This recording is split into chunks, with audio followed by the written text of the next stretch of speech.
Welcome to GS knowledge. आज मैं आपके साथ मोस्ट इम्पॉर्टेंट टॉपिक के साथ डिस्कस करने जा रहा हूँ। किसी कंट्री का प्रोग्रेस होना, किसी कंट्री का डेवलपमेंट होना, जिस टॉपिक के बारे में मैं आपके साथ डिस्कशंस करने जा रहा हूँ उस टॉपिक का नाम है इंडस्ट्री। किसी भी देश का पैरामीटर्स होता है कि उस देश में कितना इंडस्ट्रियलाइजेशन है। अगर उस देश में इंडस्ट्रियलाइजेशन है तो यानी वो कंट्री प्रोग्रेस कर रहा है, यानी वो कंट्री वर्ल्ड लेवल पे उसकी रैंकिंग हो रही है, वो कंट्री आगे और भी प्रोग्रेस करेगा। ठीक है, तो बहुत ही मोस्ट इंपॉर्टेंट टॉपिक है इंडस्ट्री।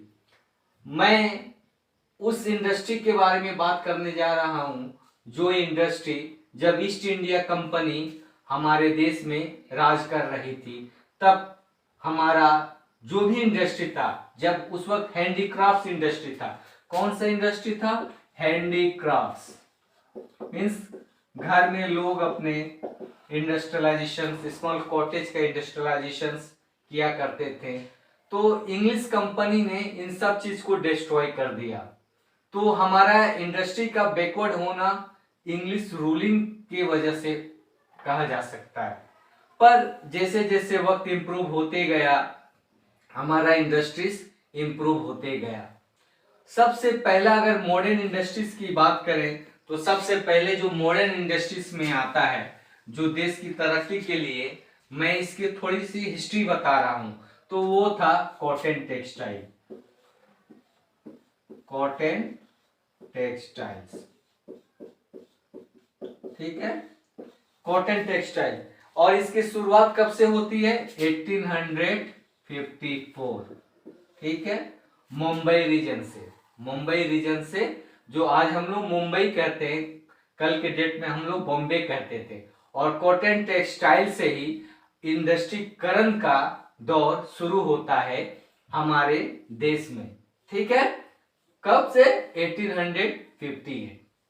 इस इंडस्ट्रीज के बाद एक और इंडस्ट्रीज डेवलप करता है जो वेस्ट बंगाल के रीजन में, जिसको हम लोग हुगली बेसिन भी कहते हैं, तो उस इंडस्ट्रीज का नाम है जूट इंडस्ट्रीज। कौन सा इंडस्ट्रीज? जूट इंडस्ट्रीज, ठीक है। और जूट इंडस्ट्रीज का पहला जो फैक्ट्री होता है उस जगह का नाम रहता है रिसरा, जो ये हावड़ा डिस्ट्रिक्ट में और कोलकाता के बहुत करीब है। कब ये होता है? 1855। यानी देखिए अंतर सिर्फ एक साल का है। कॉटन टेक्सटाइल भी इधर बूम कर रहा है और जूट इंडस्ट्रीज भी बूम कर रहा है। हम इसके हिस्ट्री बता रहे हैं। ये वो दौर है जब इंग्लिश पीरियड हमारे देश में था, ठीक है, मैं तब की बात कर रहा हूं। तो वहीं से इंडस्ट्रियलाइजेशन का शुरुआत हमारे कंट्री में शुरू होता है 1854 से। उसके बाद 1855 में जूट इंडस्ट्री होता है। उसके बाद वर्ल्ड वॉर जब होता है, फर्स्ट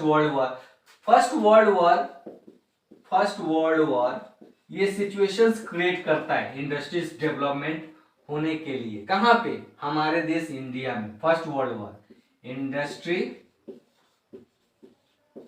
डेवलपमेंट, ठीक है।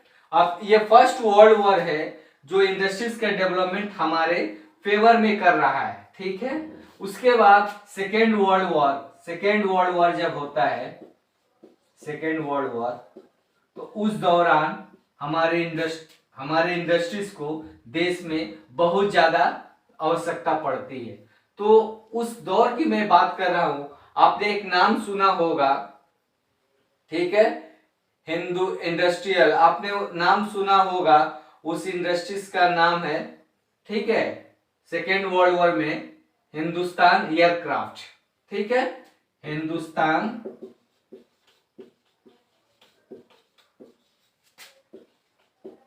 एयरक्राफ्ट।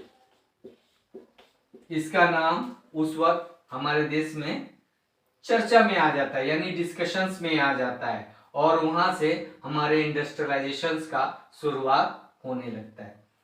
जब थोड़ा सा रफ्तार हम लोग पकड़े रहते हैं, उसी दौरान जब हमारा देश जब पार्टिसिपेशन के दौर पे जाता है, मीन्स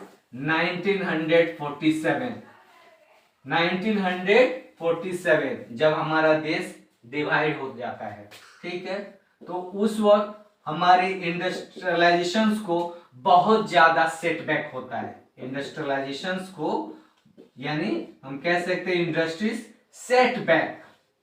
सेटबैक का मतलब बहुत हम लोग पीछे चल जाते हैं, क्योंकि अलग अलग एरिया का डिवीजन हो जाता है। मान लीजिए जब बांग्लादेश, जो आज की डेट में बांग्लादेश है, कल के डेट में वो ईस्ट पाकिस्तान रहता है और कुछ इंडस्ट्रीज पाकिस्तान में चला जाता है, तो वहां पे हम लोग थोड़ा बैकफुट पे हो जाते हैं। लेकिन देश आजाद हो जाने के बाद 1948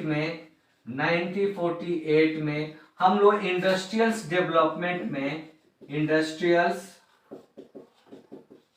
डेवलपमेंट में एक डायरेक्शंस ड्रॉ करते हैं और फोकस करते हैं 1948 में कि हमें इंडस्ट्रियलाइजेशन के ऊपर ज्यादा काम करना है, इंडस्ट्रीज के ऊपर ज्यादा काम करना है। क्यों? क्योंकि अगर हमारे देश में इंडस्ट्रीज नहीं रहेगा तो हमारा देश प्रोग्रेस नहीं करेगा। हम किसी को टफ चैलेंज नहीं दे पाएंगे अगर हमारे देश में इंडस्ट्री नहीं रहेगा। तो हमारा फोकस इंडस्ट्रियलाइजेशन 1948 में बहुत ज्यादा शुरुआत वहीं से होता है कि डायरेक्शन हमें इंडस्ट्रियलाइजेशन की तरफ जाना है, ठीक है। लेकिन जब देश आजाद होता है उस वक्त सबसे बड़ी हमारे साथ समस्या जो रहती है एग्रीकल्चरल प्रोडक्शंस की। हम लोग एग्रीकल्चर प्रोडक्शंस में उस दौर में बहुत पीछे रहते हैं। तो पहला जो 5 इयर्स का प्लान गवर्नमेंट का बनता है तो एग्रीकल्चरल फोकस रहता है। फर्स्ट 5 ईयर प्लान, ये 5 ईयर प्लान क्या होता है? 5 वर्षीय योजना जो सरकार बनाती है, तो वो एग्रीकल्चर का रहता है, क्योंकि उस वक्त एग्रीकल्चर में हम लोग प्रोडक्शंस में पीछे रहते हैं। लेकिन जब दूसरा सेकेंड 5 ईयर प्लान जब बनता है उस दौर में इंडस्ट्रीज के ऊपर ज्यादा फोकस किया जाता है, ठीक है, कि हमारे देश में इंडस्ट्रीज का बढ़ावा होना चाहिए, इंडस्ट्रीज का उद्योग होना चाहिए। और उसी के तहत किस तरह का इंडस्ट्रीज? हेवी इंडस्ट्रीज के ऊपर फोकस रहता है। और जब वो हेवी इंडस्ट्रीज का फोकस रहता है तो इसी दौरान आपने नाम सुना होगा राउरकेला जो उड़ीसा में है, ठीक है, दुर्गापुर जो वेस्ट बंगाल में है, भिलाई जो मध्य प्रदेश में। तो हम ये कह सकते हैं जिन 3 मैं सिटी का नाम ले रहा हूं वो इसी दौरान फोकस में आता है और वहां पे हेवी इंडस्ट्रीज की या तो शुरुआत होती है या तो उसी दौरान वो कंप्लीट हो जाती है, ठीक है। तो वहां से हम लोग इंडस्ट्रियलाइजेशन के तरफ स्पीड वे मूव करने लगते हैं और आहिस्ता आहिस्ता आज के डेट में, मैं आज की बात कर रहा हूं 2022 की, India is the 6th largest economic country of the world, 6ठा सबसे बड़ा इकोनॉमिक कंट्री है। हम यूएस जो फर्स्ट है, ठीक है, यूएस फर्स्ट है, ये फर्स्ट कौन सा है? यूएस है, यूनाइटेड स्टेट ऑफ अमेरिका, ठीक है। अब सेकंड कौन है? चाइना है, ठीक है। थर्ड कौन सा है लार्जेस्ट इकोनॉमी में? थर्ड जापान है जो वो भी एशियन कंट्री है। फोर्थ कौन सा है? फोर्थ जो है वो जर्मनी है, ठीक है। और फिफ्थ यूनाइटेड किंगडम, यानी वो कंट्री जो हमारे देश के रूल कर रही थी उसको भी हमने पीछे कर दिया और हम किस पोजीशन पे पहुंच गए? 6th।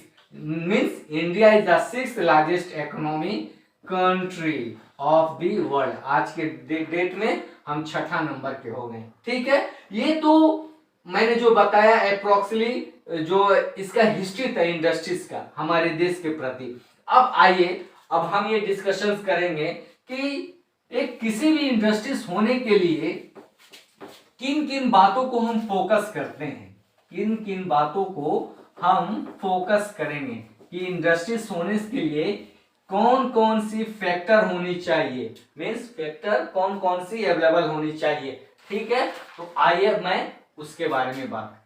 तो 2 फैक्टर्स, सबसे पहले हमें 2 फैक्टर्स की बात करना है, ठीक है। 2 फैक्टर्स होती हैं किसी भी इंडस्ट्रीज की डेवलपमेंट होने के लिए, 2 फैक्टर्स। फर्स्ट जो फैक्टर जो आता है वो होता है ज्योग्राफिक फैक्टर। कौन सा factor? Geographic.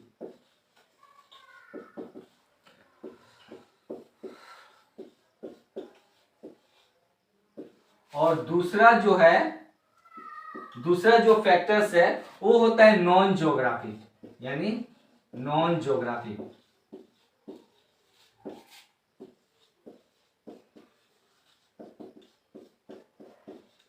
Non geographic factors, ठीक है। अब आइए, मैं ज्योग्राफिक यानी भौगोलिक कारण क्या है किसी भी इंडस्ट्रीज का डेवलपमेंट होने, तो सबसे पहले मैं डिस्कशंस करता हूं ज्योग्राफिक फैक्टर्स के अंदर। सबसे पहले जो चीज होता है वो होता है रॉ मटेरियल। क्या है? Raw material. अब ये रॉ मटेरियल क्या है? मीन्स कच्चा माल। देखिए, कोई भी बड़ी इंडस्ट्रीज है या कोई भी इंडस्ट्रीज का डेवलपमेंट वहां पे होता है जहां पे रॉ मटेरियल्स अवेलेबल है। अगर आप अपने इंडियन इंडस्ट्रीज की बात करें तो अगर आयरन लोहा एंड स्टील्स की इंडस्ट्री यानी इस्पात की हम बात करें, लोहा उद्योग की बात करें, तो ये इंडस्ट्री सब कहां पे स्थित है? ये नियर कोल एरिया, यानी coal and iron base. Iron ore यानी जहां पे आयरन ओर है और जहां पे कोल है वहीं पे आयरन स्टील इंडस्ट्रीज स्थित है। आप एग्जांपल ले लीजिए दुर्गापुर, देखिए वहां पे बगल में रानीगंज है, धनबाद है, झारिया है, तो कोयला आसानी से वहां पे आ जाता है। और आयरन ओर भी आपका ओडिशा में अवेलेबल है। तो रॉ मटेरियल जहां पे अवेलेबल रहेगा तो इंडस्ट्रीज कोशिश करती है कि हमारा फैक्ट्री वहीं पे लगे ताकि हमारे रॉ मटेरियल्स लाने में ज्यादा खर्चा ना हो। समझे ना बात? और इजीली अवेलेबल हो जाए। तो रॉ मटेरियल्स होना किसी भी ज्योग्राफिक फैक्टर्स में बहुत ज्यादा इंपॉर्टेंट रोल अदा करता है for the industry development. Is it okay? Now the next factor. अब दूसरा सबसे बड़ा इंपॉर्टेंट फैक्टर क्या है? पावर। पावर होना बहुत जरूरी है। पावर मीन्स मैं इलेक्ट्रिसिटी के बारे में बात कर रहा हूं। अगर किसी भी इंडस्ट्रीज का डेवलपमेंट होना है तो वहां पे इलेक्ट्रिसिटी फैक्टर होना बहुत जरूरी है। मैं एक एग्जांपल आपके साथ शेयर करना चाहता हूं। यही वजह है कि Bihar in compare to south Indian states, Bihar is very backward in industrialisation. Why Bihar is backward? Just because this factor was missing. ये फैक्टर पावर जो आज की डेट में तो इलेक्ट्रिसिटी में हम लोग बहुत इंप्रूव किए, लेकिन ये पावर जो था कल के डेट में बहुत हम लोग पीछे थे। यही वजह है कि ज्यादातर इंडस्ट्रीज बिहार में फोकस नहीं कर रही थी, बिहार में आने का इंटरेस्ट नहीं दिखा रहे थे। क्यों? क्योंकि जो बेसिक नीड्स है, जो इलेक्ट्रिसिटी चाहिए फैक्ट्री को रन करने के लिए, वो चीज मिस कर रहा था, तो पावर नहीं था। लेकिन अब इलेक्ट्रिसिटी इंप्रूव हुआ, बिहार भी आहिस्ता आहिस्ता इंडस्ट्रियलाइजेशन की तरफ बढ़ रहा है। ठीक है। नेक्स्ट फैक्टर होता है थर्ड, जो है वो होता है लेबर। क्योंकि किसी भी इंडस्ट्रीज में अगर हेवी इंडस्ट्रीज है तो लार्ज नंबर ऑफ लेबर की जरूरत पड़ता है, रिक्वायरमेंट पड़ता है। अब लेबर में भी कैटेगरी है, किस तरह का लेबर? तो एक तो मैनुअल लेबर होता है, मैनुअल लेबर, ठीक है, मींस लार्ज नंबर्स चाहिए लेबर की। दूसरी क्या हुआ? Semi skilled. Semi skilled means कुछ लोगों के अंदर स्किल भी होना चाहिए और कुछ टेक्निकल भी होना चाहिए। तो सेमी एंड टेक्निकल। अगर जिस देश में, मान लीजिए जिस देश में लेबर कम रहेगा तो वहां पे आप दूसरे के ऊपर डिपेंड करना पड़ेगा, आपको वहां से लेबर को इंपोर्ट करना पड़ेगा। यही वजह है कि सऊदी अरबिया हमारे इंडिया से ज्यादातर skilled and semi skilled people go to the Gulf country, क्योंकि वहां पे तो इंडस्ट्री तो है पर वहां पे लेबर की शॉर्टेज है। This is the reason why they mostly they move to the Saudi Arabia and the Gulf country. There is a heavy industrialization but there is a shortage of labor. वहां पे labour की कमी है। तो labour India से, पाकिस्तान से, बांग्लादेश से, श्रीलंका से इजिली अवेलेबल हो जाते हैं, बहुत सस्ते में मिल जाते हैं। तो ये लेबर बहुत सऊदी अरबिया, गल्फ कंट्री बहुत आसानी से इन्हें वीजा देके अपने कंट्री में बुला लेती है और वहां पे वो लोग जॉब करते हैं। ठीक है, दूसरी फैक्टर जो इंपॉर्टेंट है, ये तो 3 हो गए। अब जो मैं दूसरी फैक्टर्स के बारे में जो बात करने जा रहा हूं, ये तो फोर्थ ज्योग्राफिक फैक्टर्स क्या है? ट्रांसपोर्ट। ठीक है, किसी भी इंडस्ट्रीज का डेवलपमेंट होने के लिए ट्रांसपोर्ट होना पड़ेगा। ट्रांसपोर्ट का मतलब मैं तीनों तरह के ट्रांसपोर्ट की बात कर रहा हूं। रोडवेज मींस अगर कच्चा माल लाना है फैक्ट्री तक तो रोडवेज की कनेक्ट होना बहुत जरूरी है, क्योंकि ट्रक लॉरी जो हेवी जो आपकी व्हीकल्स है जो आपकी इंडस्ट्री तक मूव करेगी तो रोडवे कनेक्टेड रहेगा तभी मूव करेगी। फिर मान लीजिए आपको ज्यादा क्वांटिटी में सामान मंगाना है, मींस ज्यादा तरह नंबर्स में बल्क अमाउंट में आपको गुड्स लाना है, तो ट्रेन मींस ट्रेन कनेक्टिविटी होनी चाहिए, मींस गुड्स ट्रेन। मैं किस ट्रेन की बात कर रहा हूं? Goods train.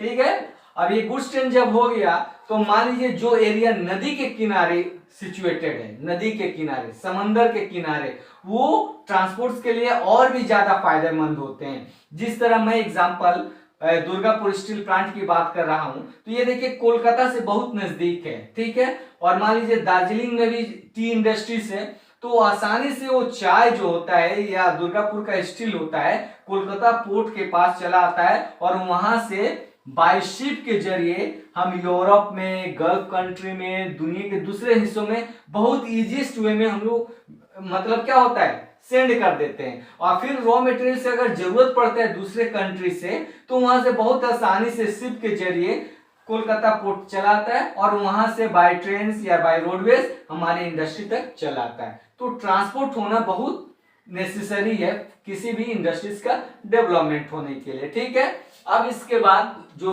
Next factors important है मार्केट। कोई भी इंडस्ट्रीज जब अपना प्रोडक्ट को वो प्रोड्यूस करती है तो वो ध्यान में रखती है कि उसका मार्केट कहां पे है। जिसका मार्केट जितना नजदीक रहेगा उतना उसकी प्रोडक्ट चीप होगा। चीप का मतलब क्या हुआ? सस्ता होगा। जब सस्ता होगा तो कंज्यूमर्स बहुत आसानी से खरीद पाएंगे। यही वजह है कि ज्यादातर इंडस्ट्रीज देखिए मेट्रोपॉलिटन के अगल बगल में सिचुएटेड रहती है। ठीक है, मान लीजिए दुर्गापुर देखिए कोलकाता के बगल में है, कानपुर देख लीजिए लखनऊ के बगल में है, और भी बहुत सारी इंडस्ट्रीज है जो बड़े बड़े सिटीज के करीब में रहती है। मुंबई का एग्जांपल देख लीजिए, अहमदाबाद के एग्जांपल है। तो कोई भी कंपनी जो है ना मार्केट ओरिएंटेड मतलब अपने प्रोडक्ट को प्रोड्यूस करती है ताकि इजीली मार्केट तक चली जाए। ठीक है, अब नेक्स्ट फैक्टर की जो हम बात करने जा रहे हैं वो है वाटर।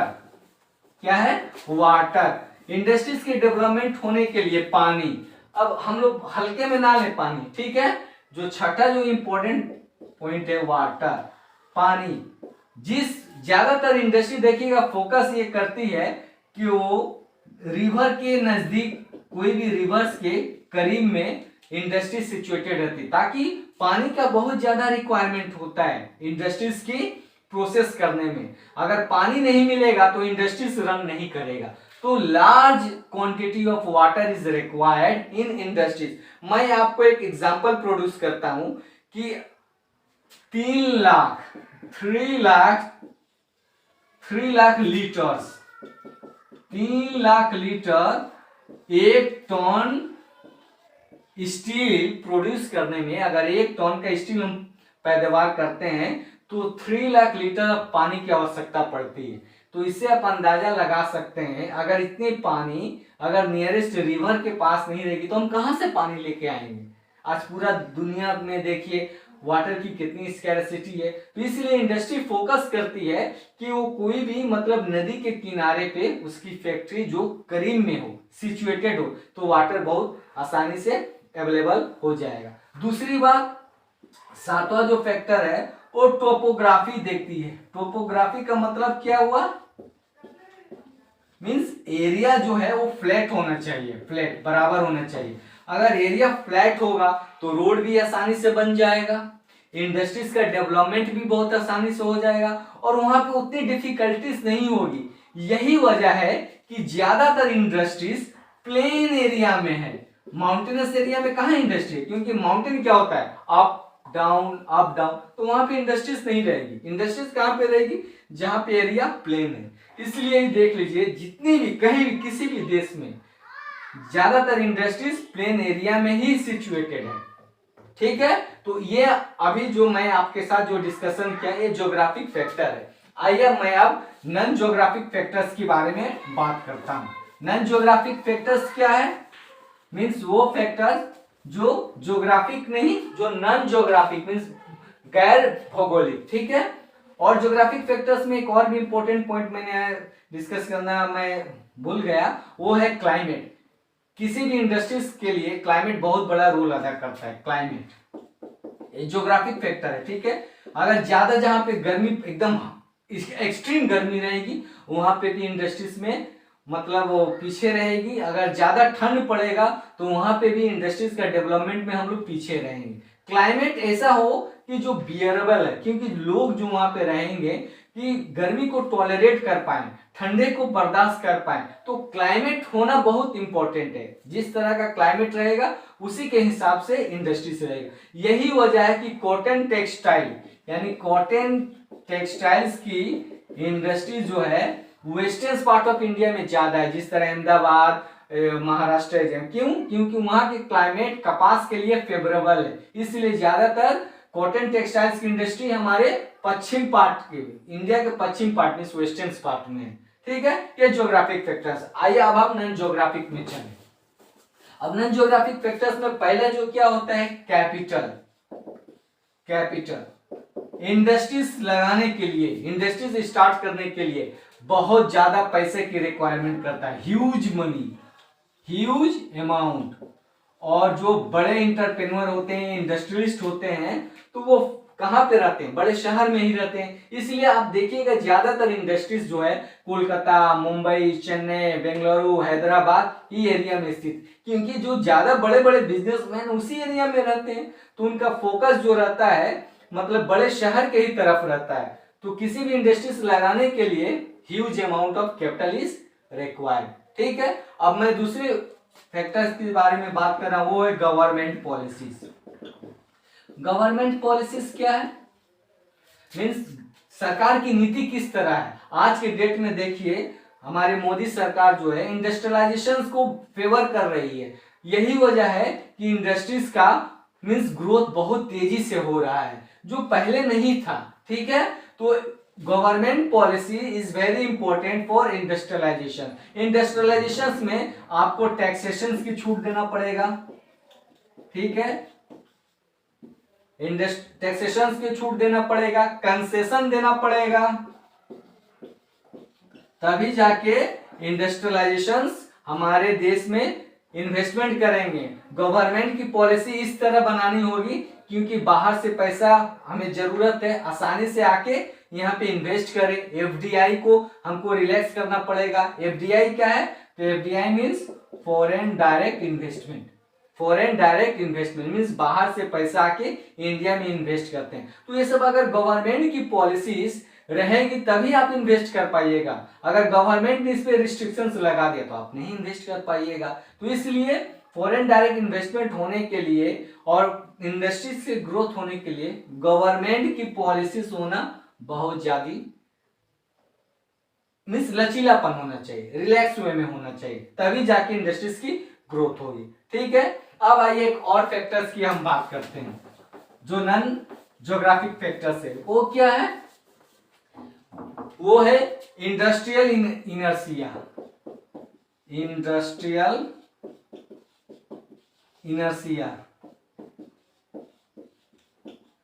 इंडस्ट्रियल इनर्शिया क्या है? इसका मतलब ये होता है कि कोई इंडस्ट्रीज जो पहले से किसी जगह पे है लेकिन वो प्रॉफिट नहीं कर रही है, वो लॉस में है, या वो दूसरे जगह पे अगर शिफ्ट करे तो और भी ज्यादा प्रॉफिट अर्न कर सकती है, कमा सकती है, लेकिन वो मूव ना करके उसी लोकेशंस पे सिचुएटेड रहती है। क्यों? Just because of personal reason. उन्हें ये लगता है कि उनका अहमियत कम हो जाएगा, उनका नाम बदनाम हो जाएगा। उसका मैं एक एग्जांपल दे रहा हूं। Aligarh Aligarh lock industries means Aligarh के ताले जो इंडस्ट्रीज है उतनी प्रॉफिट अर्न नहीं कर रही है, लेकिन उसी इंडस्ट्रीज को अलीगढ़ तक ही फोकस है, ताकि उन्हें ये लगता है कि हम दूसरे जगह का शिफ्ट करेंगे तो हमारा नाम जो है मतलब कुछ खराब हो जाएगा या हम मतलब हमें सेटबैक लगेगा, पर ऐसा नहीं होता है। लेकिन इस प्रोसेस को ही हम इंडस्ट्रियल इनर्शिया कहते हैं। ठीक है, दूसरी फैक्टर्स नॉन ज्योग्राफिक फैक्टर्स में क्या है, वो है बैंकिंग होना। बैंकिंग का मतलब क्या हुआ कि मान लीजिए अगर हेवी इंडस्ट्रीज है तो उतने पैसे किसके पास हैं, कौन फाइनेंस करेगा, बैंक ही फाइनेंस कर सकता है। और बैंक जब फाइनेंस करेगा तभी इंडस्ट्री जो है किसी भी स्टेट में ग्रोथ करेगी, और जब स्टेट में ग्रोथ करेगी तो यकीनन सा बात है हमारा कंट्री ग्रो करेगा। जब हमारा कंट्री ग्रो करेगा तो हम चैलेंज देंगे अमेरिका को, फ्रांस को, जर्मनी को। ठीक है, तो banking facilities is very much necessary for the non geographical factors for the development of the industries. Okay, next जो है उसके बाद इंश्योरेंस, ये बहुत इंपॉर्टेंट है। आदमी अपना इंश्योरेंस करे या ना करे, जो सबसे बड़ा संपत्ति आदमी है मीन्स ह्यूमन है, लेकिन फैक्ट्री का इंश्योरेंस वो जरूर कराता है। इंडस्ट्रीज में जो काम करता है उनका इंश्योरेंस होना मस्ट है, क्योंकि कल के डेट में कुछ हो जाए, अनहोनी हो जाए तो उनको इकोनॉमिक लॉस कौन बियर करेगा, कहां से आएगा इतनी लॉसेस। तो अगर इंश्योरेंस रहेगा तो वहां से हम कवर कर पाएंगे। ठीक है, इंश्योरेंस फाइनेंशियली लॉस को हम लोग कहां से कवर करते हैं, फाइनेंशियल लॉस को हम लोग कहां से कवर करेंगे, अगर इंश्योरेंस रहेगा तब। अगर कोई ऐसा अनहोनी हो गया, मान लीजिए किसी का फैक्ट्री में काम करते हुए डेथ हो गया, तो उसे तो वापस तो नहीं हम लोग लेके आ पाएंगे, नहीं, नॉट पॉसिबल, कोई नहीं लेके आ पाएगा, कहीं भी नहीं लेके आ पाएगा। अगर वो अमेरिका में भी काम करेगा तो अगर कोई सा डेथ हो गया तो कोई नहीं वापस लेके आ पाएगा, लेकिन जो उसे नुकसान हुआ, जो उसकी इकोनॉमिक लॉस हुई, उसकी फैमिली को लॉस हुई, उसकी कंट्री को लॉस हुई, तो ये कौन बेयर करेगा, इंश्योरेंस कंपनी। इसलिए insurance is very important for industry. Okay, now in this way we have discussed the geographic and non-geographic factor. Next video में हम अब ये पढ़ेंगे कि इंडस्ट्रीज किस तरह की है, उसकी टाइप्स पढ़ेंगे, ओनरशिप के हिसाब से कितनी तरह की इंडस्ट्रीज होगी, कैपिटल के हिसाब से कितने तरह की इंडस्ट्री होगी, ये हम नेक्स्ट वीडियो में बात करेंगे। और मैं आपसे पहले भी जब एग्रीकल्चर के साथ मैं टॉपिक के साथ डिस्कस कर रहा था तब मैंने आपसे कहा था कि मैं सेपरेट वीडियो बिहार के मैट्रिक और सीबीएसई के रिलेटेड लेके आऊंगा। तो हो सकता है may be from my next video will be from the math से रहेगा और बिहार स्पेशल के लिए रहेगा। Okay, till then good bye.